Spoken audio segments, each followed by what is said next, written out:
Chers amis, mille grâces d'être parmi nous, toujours dans le cadre des reportages d'été dans le Gard. Nous sommes à environ 25 km au nord de Nîmes, dans cette charmante ville d'Uzès. Uzès, belle pierre, belle rue, Uzès dont on dit que c'est le départ de l'aqueduc de Nîmes, Uzès dont on dit également que c'est la seule cathédrale de France qui possède un clocher circulaire. Uzès, la ville qui donne naissance à un aqueduc, est un reportage R2M.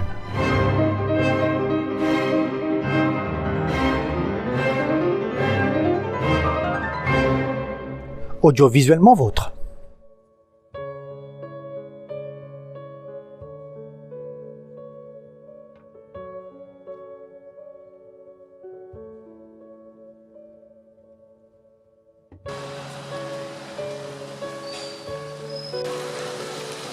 Commençons par visiter le château d'Uzès pour connaître la figure emblématique qui a marqué son temps. Anne de Rochechouart de Mortemart, plus connue sous le nom de la duchesse d'Uzès. Riche aristocrate française, femme de tempérament, elle fut remarquée pour son implication dans les causes féministes, les œuvres caritatives et la politique. Mais elle est également la première femme à obtenir son permis de conduire, cavalière en Amazone derrière sa meute à la chasse, sans oublier qu'elle brilla dans le domaine des arts.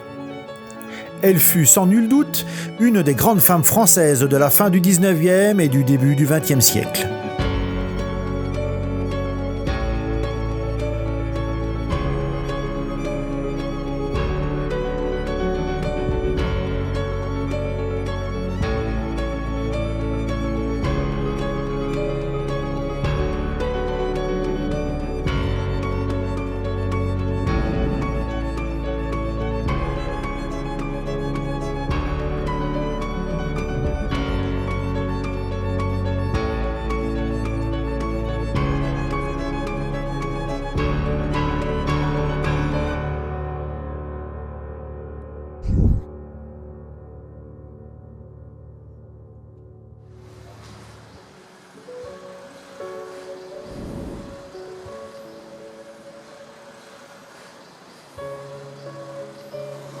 Traversons une partie de la ville pour aller voir la cathédrale Saint-Théodorite.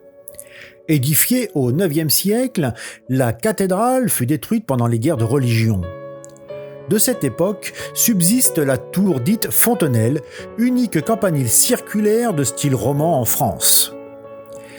La cathédrale fut entièrement reconstruite au XVIIe siècle. Au XIXe, une façade néo-romane fut élevée contre la façade d'origine. Et à l'intérieur, nous verrons de remarquables peintures murales.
Descendons maintenant dans la vallée de l'Eure, qui est la dernière pièce maîtresse de notre visite. Dès le milieu du 1er siècle après Jésus-Christ, l'eau de ces sources est captée, canalisée, puis acheminée jusqu'à Nîmes par un aqueduc d'environ 50 km.